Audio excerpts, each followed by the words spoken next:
Radio Zero.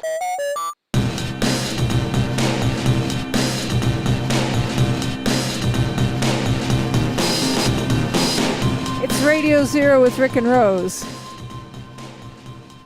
July 30th, 2021. Looks at calendar. I did look at the calendar. Oh, now I have the schmati on my head.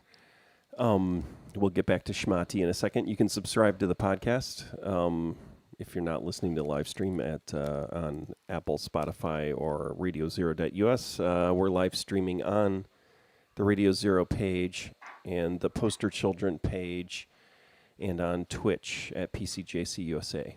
And, also on the Poster Children YouTube channel. And you can patronize us at patreon.com/Radio Zero. All right. So, Schmati, do you want to explain that to people who are not Jewish? This rag is a schmati. This is a schmati. Anything. So, for people listening and not watching, can you explain to them what it is? Schmati on my head, and now looking at myself in the thing, I'm gonna replace it, I think. But he's leaving. Stay here, Rick. He got up to shut the doors.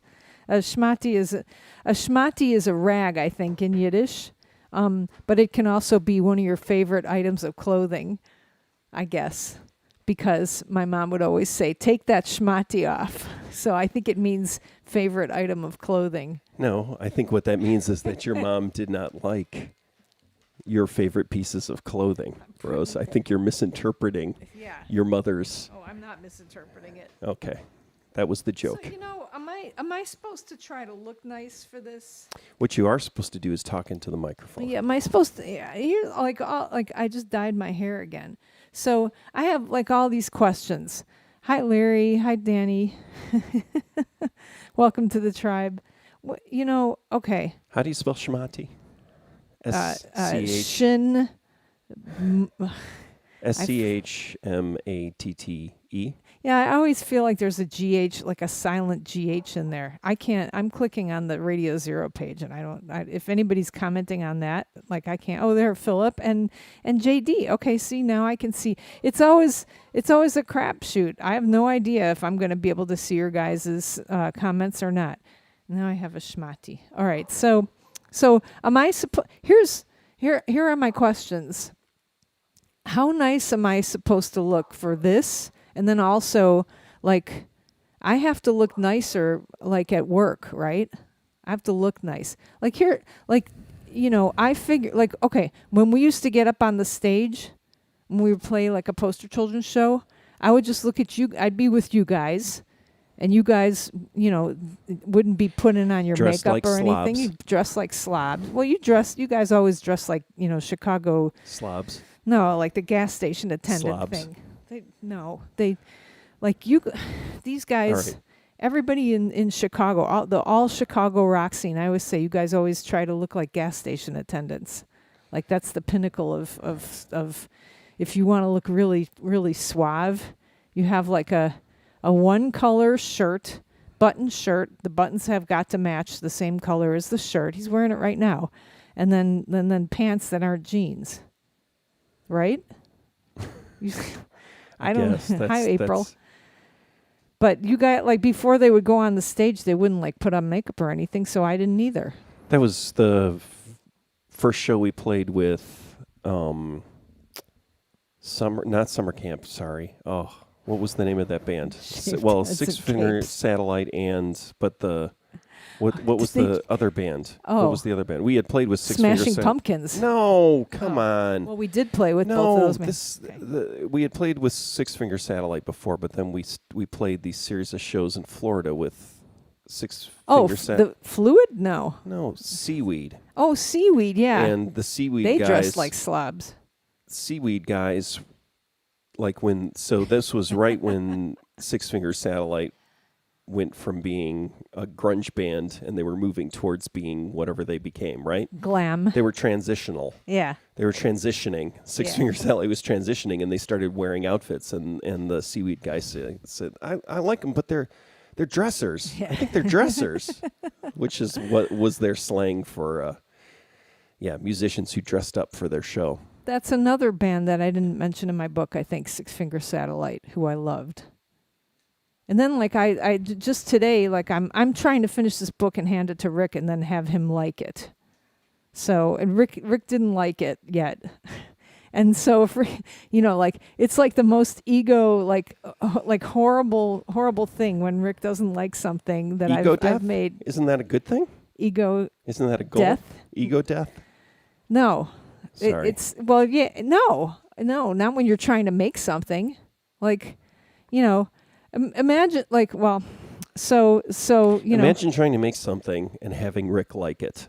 yeah, and trying to have Rick like it. Imagine that. It's not easy. It's gone through 3 tiers of peer review for U of I Press, and now it's gotten to Rick, and Rick's like, halt. And then imagine if you were Rick and you had to make something that Rick liked.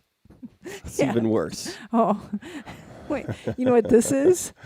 World's smallest. The sound of the world's smallest violin. Yep. Why don't you just like it? It's a little out of tune. Why don't you try it again? Why don't you try practicing that violin? All right. So, God, so Rick starts reading, and he's like, it's unreadable. And so I cry, because I want to be done with this. I want to be finished with it. And that's Why a don't you tell everybody? complete misrepresentation you didn't see of what where I said. Well, you did use the word unreadable. Did I? Yes, you Yeah, did. I must have been trying to get through to you. So what was wrong with it? Let's just have it out right now. No, I don't. Tell the people.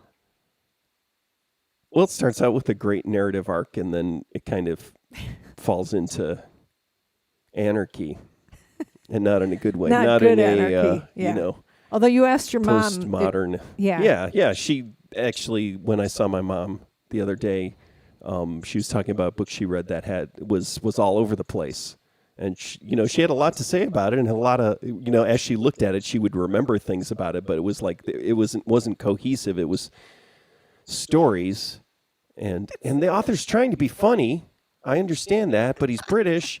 And it's somebody who went on tours of all the great libraries, and he's writing about libraries, and it's kind of this. Is the impression I get is it's a series of anecdotes about all these famous libraries and everything like that. Just and like so my book. And then I started realizing that maybe since people only read on the toilet and on their phone, and those together, that they're. That idea of by people you mean you. that in the modern world, a book does not have to be a cohesive, engaging narrative. That's it can right. just be, bite-sized pieces that you can read on the toilet and on your phone, and while you're on your phone on the toilet. Yeah. Yeah. So all I remember is, you just you said the thing about it's not readable, and then I was like my heart sank, just because I was going to have to do more work, and then on top of it, you don't like it, and then It's not that I don't like it. Yeah, It's that yeah. there's a lot there and a lot of wonderful stuff, but it's like you want it to be, I don't know, consistent and Well, oh, and then that's what it was. We just finished watching Loki, and so he was like, "Well, you have something here that's that happened in 2002, and then you have something that happened in 2001. It's the sacred timeline." He didn't say the sacred timeline, but then I realized that he's like, you're like the sacred timeline keeper. You're like, it has to be. How could it not be in temporal order? And I was like, why would it ever be in order of time? And so that therein lies the difference in our heads. So well, no, but I said it doesn't have to have a timeline and be linear, but then you're going to have to write a different type of book, I think. I know. Because the linear part that you start the whole book out with gives you a rhythm and a voice and everything like that. And then if you just kind of throw it away and it's like, oh no, now it's just a bunch of stuff that you look through. It's like, yeah, I mean, the Beastie Boys book is interesting, right? And it does go through a timeline, I believe, but then it has bits and pieces, and then, it's much more, little chunks that you go through in time and photographs and, people's memories. I found that completely unreadable, by the way. Well, it's a coffee table book in a way, Yeah. right? It's a mix between a coffee table book and a book you would read, right? And so, I mean, there are all sorts of ways of doing it. It's just what you had and what was good. It was half and half. Yeah, you So kind the of... beginning was good, and then the ending was like a bunch of buckets. Yeah, I know, it's like buckets of crap. Okay, now that you've read this, here, go look over here. Look in the back there. There might be more stuff you want to look at. Yeah, there's- yeah. So I you're felt trying really to build bad, an IKEA, right? Where there's lots for people to look at, but there's still this kind of enforced pathway through it. I did read Girl in a Band. Danny Ingram, by the way, says I'm taking this very well, and that he would be sleeping on the lawn if he was that critically honest. So I want you to know that, like, after you were like, I was like, well, he just wants me to. He's just the sacred timeline. He's like that little dancing peach in Loki or whatever that thing is. It was a clock. Okay. So there's just you have a resistance towards any kind of... What is that? A peach? That talking peach. It's a clock, Rose. It's like you can't even see. Like it's like a core problem you have, where it's like you can't even see the face of the clock and understand. It's like, wow, it's actually like a medical anomaly. So after the first two negotiations, I finally had enough ego left in me to go upstairs and like talk to Graham, because he's always like, oh, your book is great. So I went upstairs and I'm like, Daddy says Daddy is like the keeper of the sacred timeline, and Graham just, what did he say? He said, because he's so good. Always, like I show him like 4 pages of the book, and I'm with swears in it and stuff, and he's like, "Oh, it's so good. It's gonna be great." Like, Daddy, this is sacred timelining me, and he goes, "Well, your book is good, but if you wanna jump all around places, in time, you're gonna have to Nolan it. You're gonna have to Christopher Nolan." And I was like, "Fuck you." He's like, it's like 2 of you guys. But he had like a pep talk with me too. So Good. About Christopher Nolan. Yeah. You can do that. You can accomplish it. It's like the teenager, like I know he'd be able to write this too. I hate both of you guys. If you don't know, for people Talking under the peach. age of 25, Christopher Nolan is the new Quentin Tarantino. So No, he isn't. if you teach, I'm telling, Okay, I'm yeah. explaining. So Yeah, go ahead. so film school professors for the, for the next 10 years, and already just have to frickin' deal with every boy coming into the program is going to want to do some kind of crazy cockamamie timeline shit because of Christopher Nolan. And it's, and you could say, oh, that goes back to Pulp Fiction, but I think Pulp Fiction's Fiction's not different. So I guess it's but That's not what people get out of Quentin Tarantino. They get stealing from all sorts of stuff and You get that. heavy blood, Yeah. heads being blown off and stuff. But anyways, go on. Wait, who was the Quentin Tarantino before Quentin Tarantino?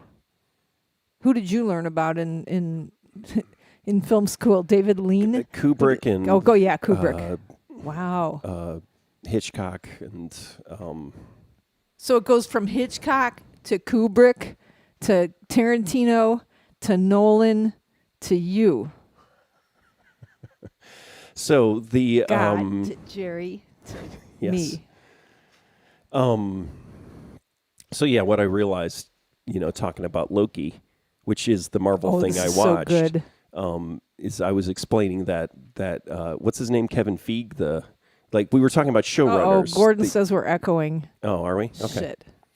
Let me see. Fix it. Kurosawa. Yeah, there were some Kurosawa people. That would be like for the second semester. George Lucas. Oh. Yes, obviously saw some Kurosawa stuff. So pop culture, like if you take the film class, the first film class, which is gonna teach you about, like, you're not gonna go into Kurosawa in the first film. Like, they'll mention it, but you won't go, like, you'll do Hitchcock. And is then the echoing stopping at all? test 1, 2, 3. Oh, Larry doesn't hear any echoing. Oh, so Gordon. maybe it's Gordon's problem. Okay, all right. So tell your Loki thing, and then we'll go back to my What's fixing his my name? book. Kevin Feige, the showrunner for the Marvel universe. So he's more than a showrunner, right? That's a universe, a god or whatever. What do they call that show? Movie god, universe. Yeah, God. MCU. We call it the MCU. Yeah, so God of the MCU, right? So the guy who kind of keeps everything in line and plans everything. And so I was just explaining, first off, I was explaining who a showrunner was. So, like, the director is not the priority, does not define a TV show or a serial, right? It's the showrunner. So even though you might have individual directors direct episodes, they're beholden to the showrunner and their overall vision. It's worse now. The echo is worse. The echo's worse. Just fix it, because Rick has something very poignant to say. Well, Testing, it's 1, 2, you 3. can always go back and listen to the No, but they're the getting it now. podcast. It's just- Um, he says it's okay. Philip says it's good now, but you guys may be delayed. Everybody says it's good now. Okay, so back to the MCU. well, I just changed something again. So Rick if it stops working again, Okay. it's because I changed it twice. Yeah. Okay, so Loki. Yeah. Now I'm completely. Oh, so you were talking completely about blank. the showrunner. Yeah. So a TV Yeah. showrunner, but then Yeah. you've got the person who runs the universe, right? The Marvel universe, Kevin Feige. And so I was just saying. So spoiler alert: if you haven't finished watching Loki, Turn this off. yeah, I guess. Like, it's important whether or not it gets spoiled. But what's the guy? It's not he who cannot be named. What is he called? He who remains. Remains. Yeah. So that character at the end who is the one keeping control of the sacred timeline and preventing things from splitting off. That's Kevin Feige. He's In real life. in real life. So it's basically this is Not the in the story story. of how he has to deal with all these creative people, all these directors, all these actors, everybody who wants to try all these things with the Marvel universe, right? The cinematic universe. And he has to constantly prune these people to keep it on focus and keep it successful. And so what he's saying now, and what the show is saying now, is that, okay, you know what? You don't trust me? Guess what? Why don't we have Disney decide? How do you think that'll go if Disney decides how the Marvel Cinematic Universe goes, or somebody else, or these directors? We just let them do whatever they want. It's going to destroy the what's the name of the actual character? Krunk. Who is the character from the comic books that who remains is I can't remember. Khan. Khan. Khan. Yeah. Let's call him Khan. Right? It's like, there'll be a worse Khan, and so that's all. That's what happens. These, just in the same way. What's that other show called? Heat Vision and Jack. What was that called? WandaVision. Was disappearing into the self-reflexive kind of Ouroboros of television shows, right? It's a television show about television shows, and it just kind of swallowed its own tail. it's the same thing now with this Loki. It's just Kevin Feige. Switch the thing back again. So it's still echoey. I love your interpretation though that this whole thing where they're like, the inside the story is this guy who remains at the end of time and he's saying that if you strike me down, I will become more powerful than you can possibly imagine, right? He says, don't kill me because then the timeline will go crazy, will go anywhere. And you're saying that's the actual showrunner saying that. Yeah, and yeah. I thought that was the greatest thing ever, and especially coming from you regarding the Marvel universe because, you hate it. I wouldn't say I hate it, but Well, good. You shouldn't hate it. It's our mythology. I grow weary of it. Oh, Tim Bowers is in America. Raleigh, North Carolina. Well, Don't believe it. yeah, that's America. Okay, so back to my book though. I start going through and just putting some of the things. Then I finally came to terms with the fact that what I had sucked right then. And I know maybe you wouldn't say sucked, or you're not saying no, it didn't suck. So it did. Yeah, it sucked. It just wasn't engaging. Then I remembered that you said, you have a voice and people need to hear your voice and stuff again. And so then I thought, okay, well, and then you said something like I could take, I should put some of the tour reports back in because that's how people could know who I am and stuff. So Right. I really liked that. Your and I was voice. like, oh wait, I can put that back in. Oh, cool. Because before one of the critics said that it's jarring if they read this and then they read something else, but it's going to be in a different typeface. So it'll be fine.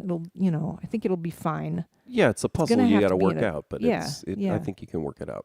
But anyway, I was able, now that I'm even more familiar with our poster children's sacred timeline, I could fit stuff back in. I was like, okay, well, this happened in 1960. We toured with the what's her name, Steel Pole Bathtub in Europe in 1996. So it has to go in this area before we were off Sire. We were on Sire or Warner, whatever we were on in 1996. And that's when that tour happened, and that's when I had that really nice, one of my favorite tour reports that I wrote about was the cows, playing with the cows in wherever we were. Where was it? Rote Fabrique? Or I have to look it up. Yeah, ask somebody who wrote it down. Okay. But just as Shannon Cow, his antics, his stage antics, and there's this whole, and then I was like, oh, he's, you're a teacher and stuff. And then I have all the Steve Albini in there, but I don't have a lot of Ian MacKaye in there. And I've been talking to Ian MacKaye recently, so it's just oh, I shouldn't not have him in there in the book, and then I was like, oh, well, I have Shannon Cow in here, but I don't mention Steel Pole Bathtub at all. And we were on tour with them. There should be mention of them.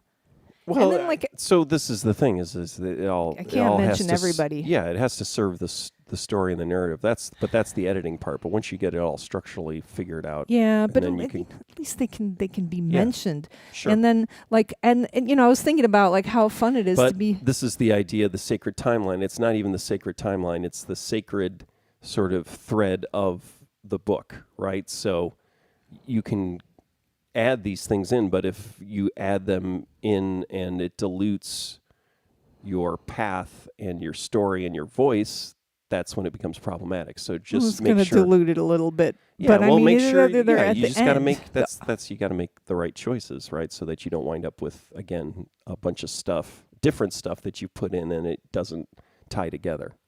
It kind of ties together Great. a little bit. Perfect. Your mom will like it more than you because you see a clock face in a talking fucking peach. So I don't. I'm able to follow a Christopher Nolan movie. I don't have any guns I only have one gun in there. Oh, but what was I going to say about like so I was just reading like about us us and Steel Pull Bathtub. That's the thing. Like so I was thinking about the books that I've been mentioned in, that we've been mentioned in, and like how fun it was to be like have John Fine mention us in his book, Isn't that cool? That's so nice. It's just like a sentence, but it's like, "Oh, we were there," And like how sucky it was that Sonic Youth, like what's her name from Sonic Youth mentions how fun it was to tour with Superchunk, in Lollapalooza with them, even though fucking Superchunk, like we were there. The show that she describes, we were there. It was us, poster children. She's like, Superchunk, bah. Fuck you. Were they Fuck were you, on Kim Deal. Weren't they on another leg of the tour? They were on another leg of Okay. the tour, but I think she was talking about she was talking about gorge or Yeah, something. yeah, she's Yeah. talking about the gorge. That wasn't Superchunk. That was us. Yeah.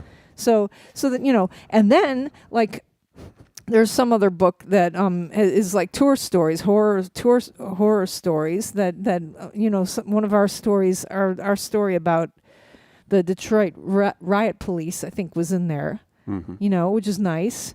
So it's neat to be mentioned in a book. And then fucking Mark fucking Lanigan goes and says whatever he said about me that, You were Rose always, obviously hated me. You were always crying. Well, I definitely was always crying. What year was that we went on that 93. sacred time? Really? Yeah. Oh yeah, yes. Okay, so, but then I was thinking about all the shit that he said in his book about everybody, and like how like I'm the type of person who's like not gonna shit on people in my book. I'm gonna be like, oh, and then Yeah. Mike Moraski is so awesome, and Dale Flatham is so, Ian Mackay is so awesome, and Heidi Orr is so awesome. See, when you mention all those people in that tone of voice, it makes it sound like you're diminishing. But that's me. I'm just, oh Yeah, my God, okay. they're so awesome. Rick Powers is so awesome. the- This person is so awesome. Yeah, well, you're still talking about the Mark Lanigan book, so it's an effective tool. He's an effective tool. He's a tool. So I didn't yeah. read it though. I didn't buy it or anything, right? Didn't I Right. like yeah, I found the page that was about me on Google you and went to the library. was angry for like a little while.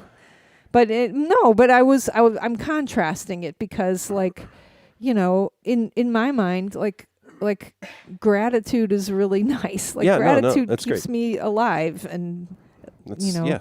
I'm not saying you shouldn't do that. I'm just saying that the most important thing is to make sure you maintain your voice. Josh, that was my joke. Is I said Kim Deal instead of Kim Gordon.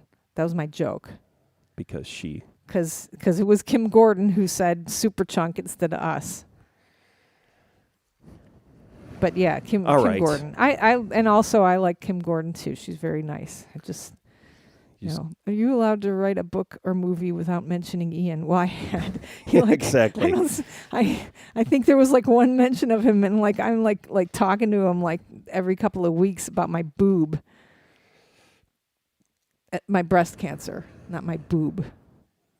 Spokesman for a generation. Is he? Yeah, I think so. All right. I don't have a problem with that. What else? Want to talk about phase 50? What phase are we in? We used to remember Me writing my book? No, of Are you COVID. guys going to break down the MLB trade deadline? These are names that I don't recognize. Hi guys. Oh, how did the TDM show go? What did you just ask me? Because I was reading comments. Are we going to talk about what phase? 50 of the lockdown? I believe you call it phase Delta. Phase Delta, that's Yeah, right. Oh, yeah. right. We've gone through the whole alphabet, and now we're starting on the Greek alphabet, right? Philip, the TDM show was incredible. It was so wonderful. Thought detecting machine was awesome. Rick Sims was amazing. I'm see that's another joke. I'm putting the wrong last name there. Yeah. Yeah. Let me. You want to talk about how your show went? Went fine. Nothing broke. It's always a good thing. I Oh, it was a experimented million- with a Yeah. different setup, and it worked fine. A little bit of feedback. Yeah, I thought it sounded great. I don't like, do you have to be hiding behind those three screens, or can you be aside from them? I'm thinking of doing other things. It's just kind of, that was something that was mentioned about the show, Oh, It's Rusty like you got to see the Rusty three-screen setup. Yeah, said it was a fun show. it was a fun show. And what songs did you play, Rick? But before you answer that, like, you need to step aside. Like, people should have their choice of either watching Well, the you can three just- screens I mean, or every- watching you. Every picture I saw, you could see me from the side. Well, that was because I was standing. Yeah, up. no, I'm there's plenty of room to go and look around and observe the human, who were the man dancers. behind the curtain. That's right. Yeah. You had dancers. That's right. Not Yeah, on yeah. stage. So, right. So we couldn't really maneuver Oh, ourselves okay. around All because right. people were dancing. Oh yeah, no, I'm working on other things. It's just kind of got stuck at the people seem to like or the three screen thing. But I'm gonna I don't like think it. I'm I gonna do just- it again. I like it, but you should be on the side of it, so we can watch. It looks better when you're like a side of it. All right, I'll take that into account. No, you won't. All right. So what songs did you play? Oh boy, that's testing my memory. He started with the song that he always starts with. What is it? New Day. Yeah, New Day. New Day. It's a new day. I You played a couple songs from each record. I think I tried to do that. I Played definitely Legal started High. out with. I think I had a 12-song set, and it went down to 8 by the time I played. It was I think that was okay though. No, yeah, I think that's plenty. Because you were in the I was middle. supposed You were to. Yeah, I was sandwiched. I was sandwiched, and Yeah. I was supposed to play half an hour, so Yeah. it was the right amount.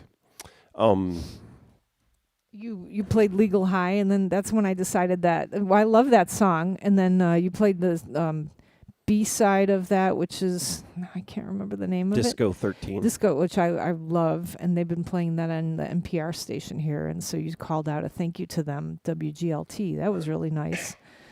And I decided that the Legal High reminds me of a Wire song, even though I know it's dun dun dun dun dun dun dun. Yeah, you'll have to find the Wire song. 'Cause Chairs Missing. Is that what's the first song on? Chairs Missing. Ding, ding, ding, ding, ding, ding. Not Yeah. Mercy, Nurse, Mercy. Not I don't that know. song. I thought you'd like that. I thought, he'll love yeah, it. I if just tell don't him that understand sounds it. like It a doesn't. Wire song. Yeah, no, it's a compliment, but I don't know. I don't recognize Wire in that song. So Joe Chrisman is saying thank you for doing that. Joe Chrisman is listening. So yeah. So we played with Something Brothers, and so however impressive how many track records? 16 track record I put out. 16 track record. Yes. Go ahead. Double record. They had Something Brothers just did 60 track. 60. 60.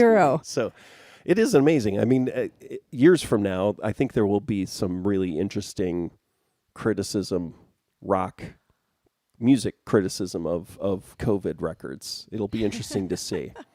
But there's definitely, I think there's definitely an element of Sandinista, and I'm not talking about musically speaking, but just that idea The war.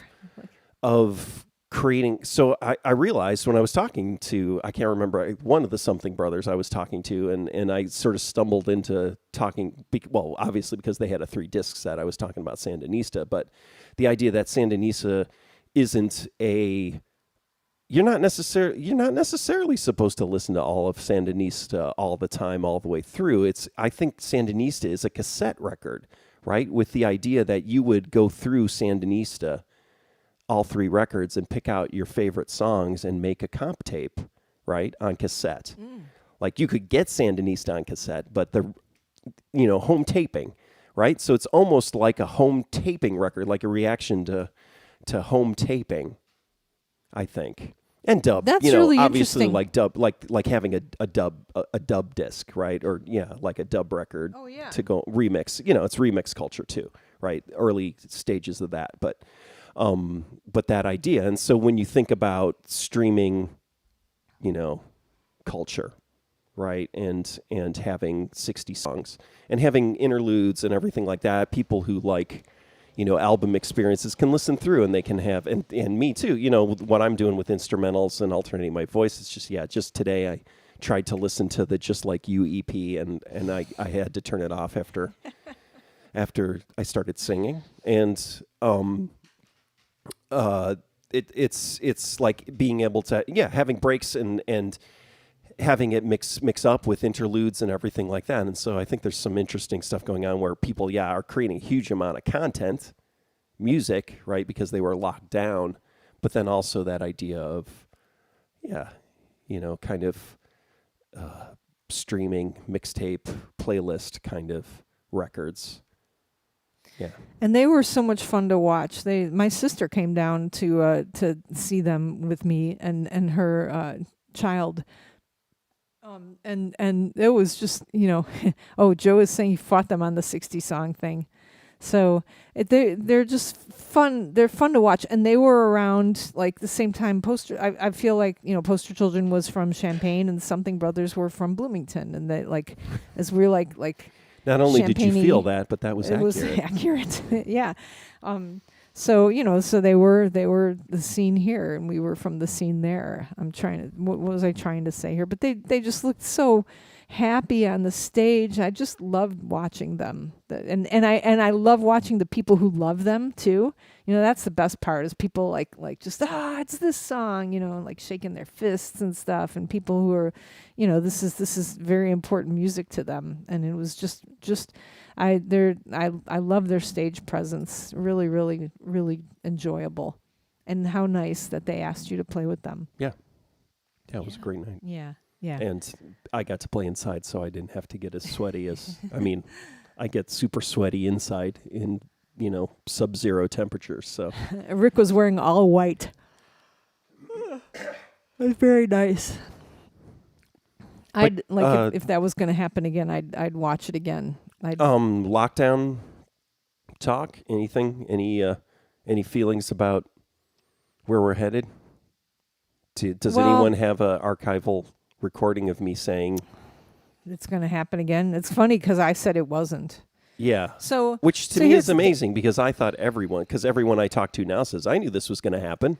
Well, I didn't know it was going to happen. When I was in a conversation with a bunch of people in May about this, why did I seem like a crazy lunatic again? So what has happened, what's going on here is that when you'd go walking around the store, nobody would be wearing masks, and the store would say, you need to please wear a mask if you're not vaccinated. And you'd see like 1% of the people would be wearing masks. And then you found out that 35% of our county was vaccinated. Is that true for something like McLean? that? I thought it was like 50. Maybe, or it's national is 50%? I don't know, but it's not 99%. That's true. So the numbers don't add up, and so there are obviously people walking around without masks on, and they're not vaccinated. So because of this, the CDC has decided, and because of the Delta variant, it appears that to be transmittable, even if you've been vaccinated, you can still carry it in your nose or something like that. And although it's not highly contagious. But What? But it's more just creating an environment of comfort for people who are not vaccinated, or feeling. It's security theater, or whatever they call it. When they make you take off your shoes at the airport, it's like you have to create an environment where people feel like what they're doing is safe. And so if you create an environment where no one's wearing masks, then people who aren't vaccinated will feel secure. And that'll make it more likely for them to not wear masks. Yeah. Oh, I don't have to wear the face over. diaper. Yeah, you tell people it's over, and that they can let their guard down. They're gonna. But why don't these people just die already? Like, so that's the thing. Nobody's really dying now. Like, can't we like Darwin these people off of the planet and then just start again? Like, or just continue I guess so. on? And I mean, I guess maybe we have to accept that again. Like, I don't like that idea. I like the idea of not living under the cruelty of just, life or death and, individuals, because I do believe that at some point it's just the society will collapse if you just let everyone kind of do whatever they want and catch horribly contagious diseases, that at some point it will erode everything. It's not like we can lose half the planet's population, and maybe we could. Yeah, see, I'm talking myself into it, but my problem is that like that's but acknowledging that seems to be the world that we've built. That is the free market idea, and this individualistic idea that's taken a stranglehold over our planet and our culture, is that everyone's an individual, and survival of the fittest, social Darwinism, and just plain old Darwinism. Not really, I know, let's not get into that argument, but just that idea of every man for himself, every woman for themselves, every person for themselves, that kind of, and the market or the world will self-correct based around just people's choices. Free choice will help the world stabilize. But that world, when we had that world previously, it was a bunch of people running around trying to catch a rabbit to eat before they starved to death, and then clubbing each other to death, right? I mean, that we moved beyond that world, what, 10, 12,000 years ago? Oh, and I think it was a good move. But maybe it wasn't. But again, if you look at this in the big scheme of things, planetarily speaking, the whole planet as a whole, it probably wasn't a good move. It probably would have been better if everything had stayed in a more primitive, natural state, as opposed to having these brain bags walking around trying to figure out hacks on how to survive, even though they don't have, the ability to, claw something to death. April Smith says, at least here in Oklahoma, June felt normal, not now. So here's the thing, April, I didn't know you were in Oklahoma. Wow. That's crazy. Let's see.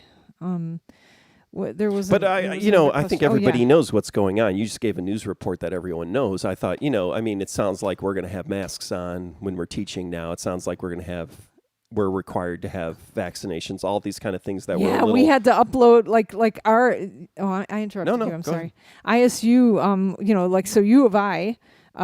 Said, vaccinations required. When you come here, you have to be vaccinated. And ISU was like, we expect you to be adult enough to have vaccinations. And then like a couple of days ago, they were like, vaccinations required, upload here. It's like, it's over. You have to be vaccinated. And what was the other thing? We're going to be wearing masks. Wearing masks. Anywhere inside, you're wearing masks. So I'm interested as a person who's, interested in audio, even though I don't know if is the live stream still echoing. We're gonna pick up our talk boxes. Yeah. So this is gonna be Hello, interesting. everybody. Yeah, exactly.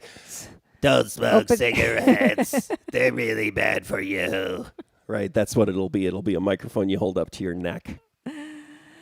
Evan Lamp wants to know thoughts on live music being back in general. For instance, he just attended a show with roughly 15,000 people in attendance. Masks were scarce. Definitely felt uncomfortable at times. Why would you go to a show with 15,000 people in anyway? What show? Well, we went to a show this weekend. Was that we went to another show though, didn't we? Did we? I guess we didn't. That was our first big show, right? Going to see people perform was my show. And yeah, nobody had masks on. I don't think anybody did. No, there was one girl wearing a U of I mask, which I thought I was like, why are you wearing is this like a statement? What are you, maybe. why are you wearing maybe a U she's of I mask? from U of I. When she took it off and she was laughing at some point. Well, I don't know. I think you're reading a lot into that. Yeah. But she was laughing because she was having a good time. yeah, exactly, going out and everything like that. Yeah, I'm interested to see what happens. Yeah, just looking at Lollapalooza. Somebody just posted that the Lollapalooza. Did you post Delta that? variant? Yeah, where all the bands were named Delta variants. Yeah, that worries me a bit when I look at that. And yeah, it worries me. I'm interested to see what's going to happen. Yes, we've gone to a show of like 150 people, so a much smaller scale. I feel like I saw another show too. Yeah, and I'm trying to remember where we went. This is so bad. It would it have been the Night Shop?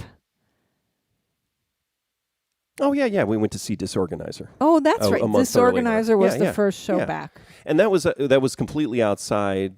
I felt like nobody was wearing masks either, but that was June before we knew apparently that by telling people they didn't have to wear masks unless they were unvaccinated, that we didn't know that the virus would spread and mutate at that time. So The obviously we CDC knew. didn't know that, Yes, apparently. we knew.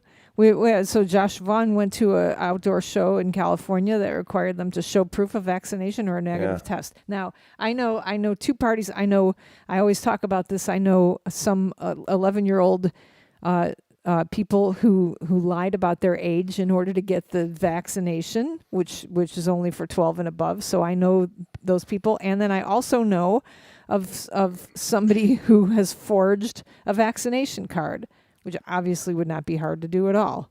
Yeah. And so Josh Vaughn is planning to fly home to Indiana to see some shows next week, but having second thoughts. I'd have second thoughts about getting on a plane. Yeah, Rose got on a plane. Rose got on multiple planes a month ago. So went to Florida, by the of way, all places. Knock on wood, and going again, knock on wood. That's right. You're going again. Who in this household has been sick in the last couple of months? Everybody except me. Well, yeah, that's You but guys you're- were like you're all pretending you're not deathly sick. ill. No, I'm not pretending. Yeah. Are you kidding? I don't ever pretend I'm not sick. Except sometimes I do. Yeah, no, I Does your wasn't sick dad though. So? Is there like it's kind of like your dad, right? Don't pull my I'm not dad into sick. this. Yeah, Don't pull my dad into this. Of course not. I wasn't sick. You guys were Where did really you learn sick. this? You guys were coughing and Yeah, no, coughing we and weren't. coughing. Got a cold. Yeah. Hopefully a cold. Well, good. I can complain about my back. then. I You're not going to get you know what, if you've there are those Olympians, the Olympic players who have had the vaccination and got COVID, but you're probably not, Josh, you're probably not going to get COVID again if you've been vaccinated. And I'd even say if you do, I'd say go to shows because they may not be happening again. I'd say go. Yes, I agree with that. Go to shows, and also don't ask to be on the guest list, and That's right. like buy shit. Like I've been tipping the fuck out of things. Like I gave like a $20 tip the other day. That said, I'm fine. Not giving you this $20 is not. tip. Yeah, you don't need to. Yeah. No. I mean, I'm just saying. Oh, don't buy Rick's records to help You can him. if you want to. Yeah. But I'm not. I have a day gig, so Yeah, hopefully yeah. still, yeah. Yeah, When you're I gonna don't to have wear a day mask. gig, yeah, definitely buy. But what I'm saying is that I just wanted to clarify that this was not an effort to just beg you to buy our stuff. Right? Yeah, But don't you buy should our stuff. Go buy to a other local show musicians. and buy other musicians. Yeah, go to stuff. shows Yeah. for the little time that they have I bought shows. I bought definitely. a nice Something Brothers. It's t-shirt. another Bandcamp Friday next Friday. So We should put out a single. I think Yeah, you and well, I should I'll- write country all right. music on synthesizers. got it. All right, I'll get to work on that. Yeah. I can't. Did I take another Advil? I don't think I did. See, this is the weirdest thing. So I hurt myself like really bad. Like in Love that song, my teacher is not listening to this. Johnny Cash version. Yeah, that song too. So my capoeira instructor is not going to be listening to this, so I can just complain. I hurt myself like so bad, like like on Monday, we were right at the beginning, and I was like in a bad mood already, and it was like 150 degrees up in the attic where I'm practicing, and I was like, and we started, and like within like he's always like warm up, and so I was like warming up, and then within like 5 minutes, like I just did this like twist, and I stepped back and did this twist, and I was like, oh no, and like I kind of started falling down, like you know how like sometimes you're brushing your teeth and you hurt your back, right? Like you know how that happens. I've never hurt my back brushing my teeth. I've hurt my back combing your hair. No, leaning over to pick something up off the floor and catching my ribs on the not railing, the arm rest. Oh, and yeah. splitting whatever that muscle is or between the two ribs. And then I did that again. I did that same thing yourself while I was mowing the lawn. But so you don't like combing your hair or stuff? That doesn't happen to you? That's or clipping your toenails? No, those I get that. It's stupid. It's stupid like things where I do something that if I was younger it wouldn't have hurt. Yeah. And now it's just like, But it is everyday stuff, just bending over, doing something, and then you destroy a part of your body. Yeah. This first happened to me on tour. We like somewhere in the 90s. Like I was like, and we were like, this was like around Portland or something. We were in the Portland, Maine or something, right? We were in the Northeast. And I remember like, I was like either clipping my toenail or brushing my teeth. And I felt like this burning sensation in my shoulder blade, and then all of a sudden I was on the floor and I couldn't get up. And so now I know when that starts happening, like to stop whatever I'm doing immediately. But this was more like I just stepped back and so I was like, oh no. And then I was like, oh, I can't continue performing. So I need to shut off the camera immediately so I don't get in trouble. And as I went to shut off the camera, like he could tell, like I went down on my knees to shut off the camera. And he's, capoeiristas don't get on their knees. He's just screaming at me. I'm like, God damn it! He like shut off the camera, and he's like starts yelling about like not trying and giving up, and you have to have determination. I'm like, come on, I had part of my breast removed and I came to class the next day. Don't fucking talk to me about determination. But anyways, so I'm like in excruciating pain, and I'm just hearing, like you guys can't give up. Just, you're so privileged, you just think a little bit of pain, you can just give up. And then I think he was talking about the Olympians, like somebody give so up. the Olympics thing, and that sent me off on a whole, brain wander a while ago. Is just thinking about that idea of like the Protestant work ethic, work for the sake of working and pride in your work and push yourself and everything like that. And I started thinking, and this whole thing about, back in my day, people would work these jobs and it's like, oh, people don't want to work anymore. And it's like, so if you think about, let's think about sometime like World War II, right? Where you make an argument where it's like, you should sacrifice your well-being and you should push yourself beyond the edge in order to fight fascism, let's say, right? That to me is a noble cause.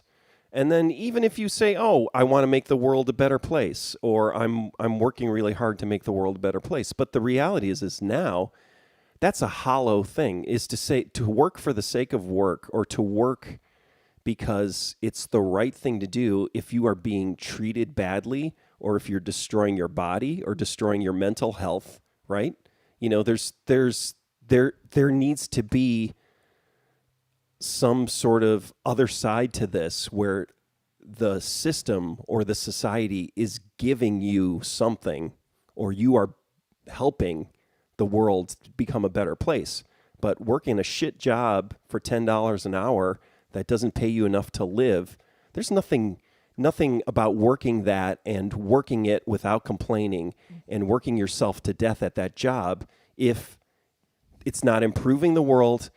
The people who are paying you that are not improving your life or helping you or don't even care about you. You are just raw meat, raw power. That's all you are, is labor. There's nothing about you as a human, your well-being, or anything that's in their interest. If you get harmed, you get find sick, somebody else. you get thrown away. You Yeah. are an object. Yeah. And so all this talk You're a cog, a about battery. having grit, determination, sticking with it, pushing yourself to the edge, right, is a huge lie, because there's no respect. There's no value in it, right? Wow. It's a total system and machine, and it's like telling a tire, when a tire blows on your car, and yelling at the tire and saying, why are you not doing your job, right? Why You'd did be a you terrible blow coach. up? Yeah, exactly. You'd Well, be a no, really I bad think coach. there's a way to be a great coach, and Yeah. it's that idea is if you're a teacher, you're a coach, and everything like that. Obviously, people need motivation, right? They need to be motivated. Yeah. And there's internal motivation, there's external motivation, right? Yeah. And so getting paid, right? You're getting paid to do this. And it's like, yeah, I'm getting paid to do this, but wait a minute, I can't afford anything while I'm getting paid to do this, right? That's all Not those getting paid equations. enough. You're not getting paid enough. You're not treating me like a Yeah. human. You're not treating me like a living thing that has needs. You're treating me as a commodity, right? Or as a widget. And that's where it all breaks down. And so all of this kind of idea of, oh, you're giving up. It's actually people calling out the system and saying, well, wait a minute. Why am I destroying myself? Why is that just above all and everything I'd say a it's noble thing? It's the free market, Rick. Yeah, it's the free free market. market is talking. Exactly. So this is the world. Actually, And yeah. so then, yeah. So I mean, just talking to someone the other day, they were like, I used to be really upset about people not wearing their masks and everything like that. And now I'm like, let them die, right? And it's like, so the problem with this philosophy is it's infected us to the point where good people, give up and say, let them die, right? And that's what's insidious about all of this, is that we get exhausted. It basically, that machine just keeps going and chewing up people and the world and humanity.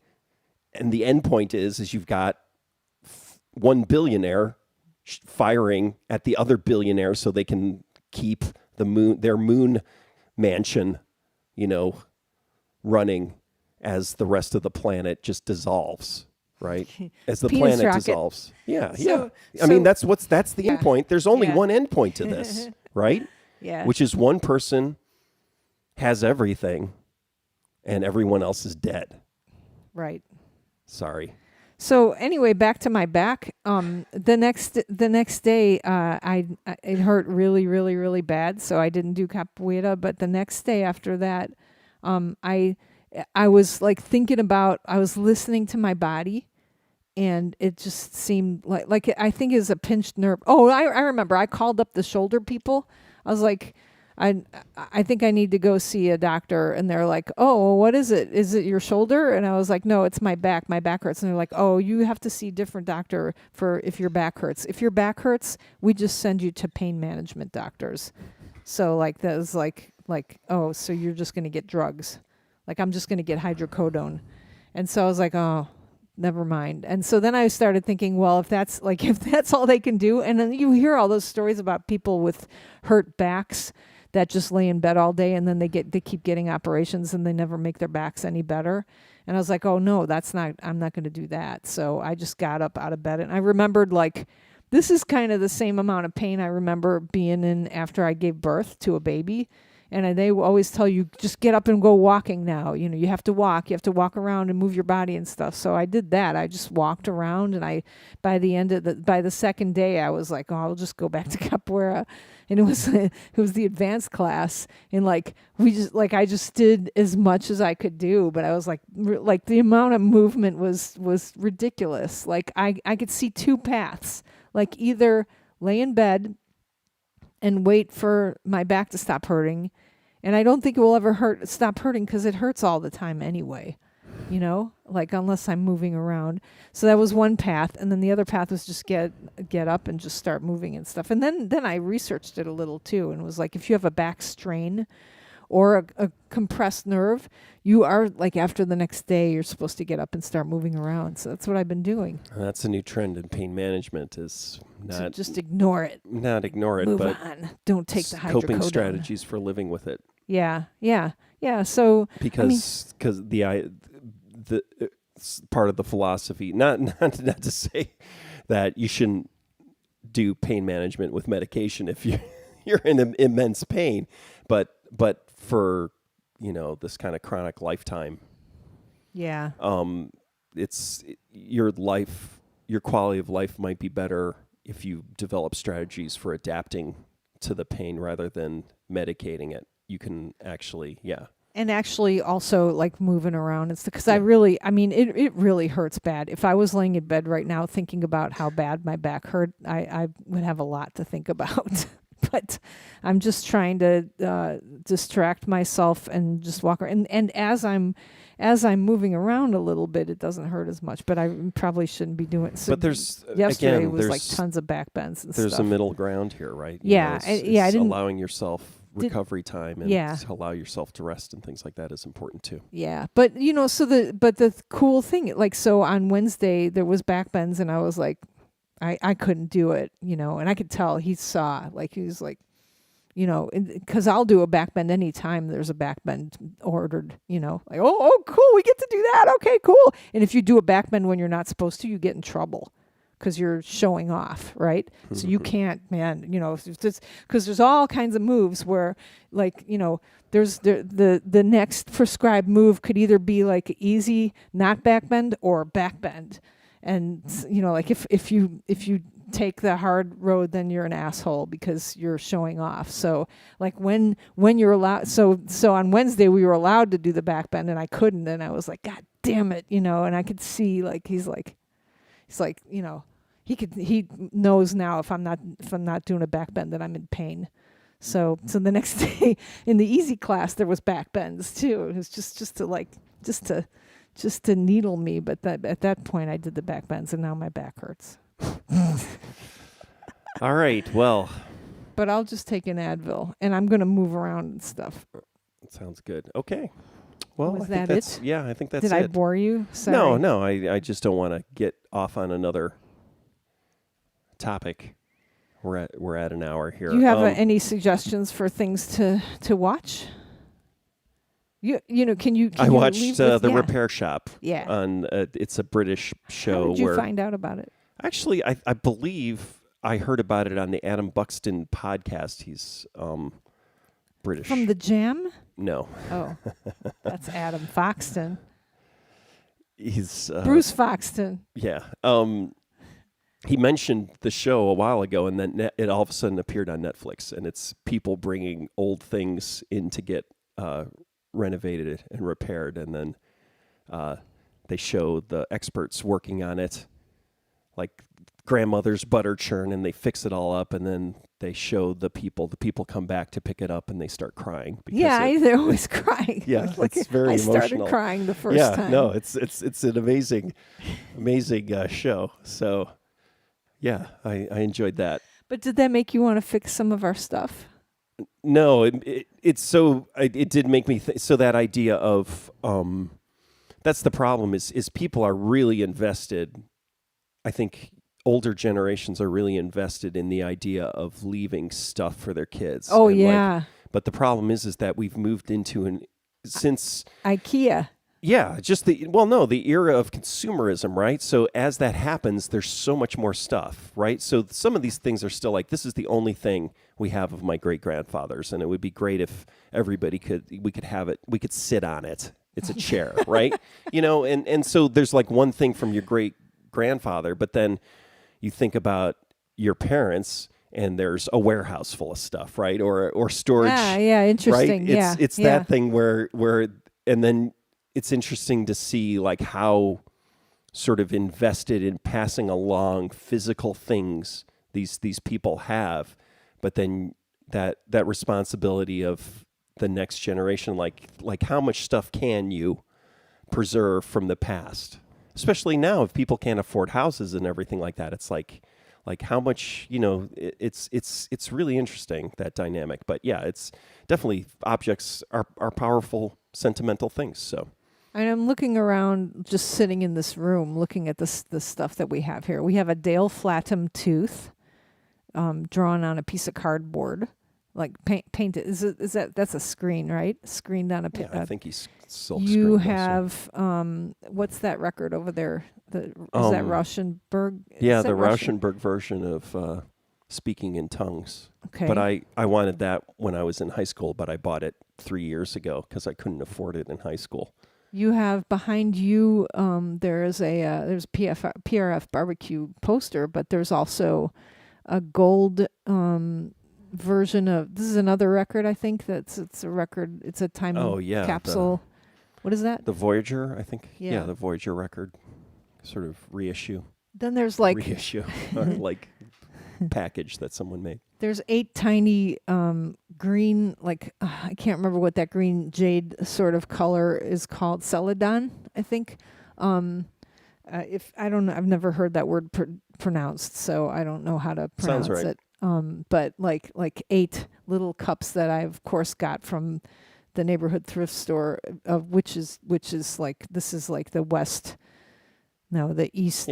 East branch of the neighborhood thrift store. I don't think things you bought, in the past year or two count as heirlooms. Yeah, I'm not talking about But your those father's are not full heirlooms, set right? of United States presidents up to Reagan? Oh, I doubt. No, I think it was Nixon. Right? I don't think Reagan. It goes all the way up. It goes to at least Reagan. Really? Yes.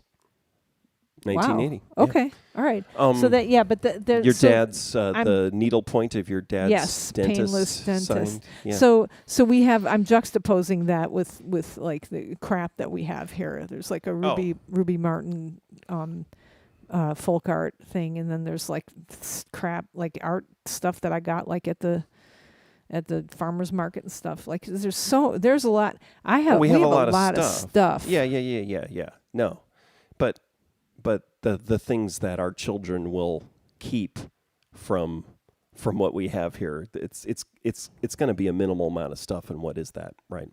Yeah, they're not going to want anything. What are they going to Right. want? Our computers, if they're still useful. Yeah, that's not true. Yeah. No, I mean, computers if we die, if I had a computer and I died like today, then Graham would probably want my computer. Yeah, that's not an heirloom. But I don't have a computer. That's just like it's useful, so it's not an heirloom. That's like the difference between an heirloom, like your dad, right? When his friend died, your dad got all of his clothes to right. wear. That's different My than dad an needed heirloom, his clothes, right? too. Then an heirloom is kind of like something that's, so my mom had her mother's piano, right? And she finally got rid of the piano, but she kept the board, to hold up the music, the sort of inlaid wood of that. So she still has Part of something that she can remember her mother and the piano by, but she doesn't have to have a whole piano in her house, right? It's that idea, right? It's like, what are these little things you're going to keep that remind you and that are part of the past, but aren't, but this show is more large physical, objects that are just kind of trashed, but people want to restore. Dannon recommends Ted Lasso. Season 2 started last week. Episode 2 is available today. Yeah, Josh we Vaughn's haven't asking- bought Apple TV. That's our problem. We Josh- haven't made added one more streamer to our pile of streamers. What? I'll have to ask you what that's all about. Josh Vaughn also says, "Do you remember 1980?" So, the pajamas from the "He's My Star" video. Where are those? I may have had them for a while, but I Philip don't Seidner have. wants them. Yeah, I don't have That's- fond memories of that. Oh God, yeah. The best part of that video was the fact this is something I learned because when we had done videos before, it was like a cameraman, director, kind of thing, and this was the first time we did a video with a crew. And we did a 2-day shoot, right? And then the last shot is us playing in that waterlogged stage, the water-filled stage, and it's the final shot, and it's beautiful. But right before that shot, the director and the director of photography, the cinematographer, had a huge argument, and it turned out the cinematographer was shooting, much darker than what the director wanted. And so when I watched that video, other than the fact that I walk like a a robot boy. Like You I have- walk like and you have Hugo the way- robot.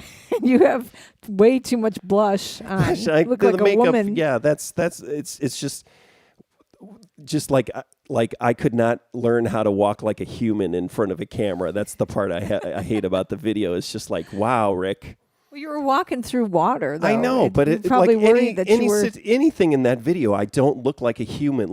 I'm like an alien who's like, this is how human walk. You know, it's so Didn't so we- odd. I think But what I was saying was is Yeah. they had a huge argument, and then then they did the final shot of the video, and that final shot of the video is beautiful. I don't know how high quality the version is up online, but like it's a beautiful shot, well lit. Everything is just balanced just right, and that was the last shot, and it was after the director and the cinematographer had a huge fight. So it was like, oh, the video might have looked even better but you had Robot Boy trying to perform in it too. I remember that we drove like 30 hours in order to get there, and then we had to leave right afterwards to play another show too. So that's somewhere in the sacred timeline. Yeah, no, it's and it not was in great. The book. I mean, what was great about the videos is the guy who did it. free. He funded it. It was Yeah. it was for his reel, Yeah. and so we. Yeah, that was very sweet. Yeah, I can't complain.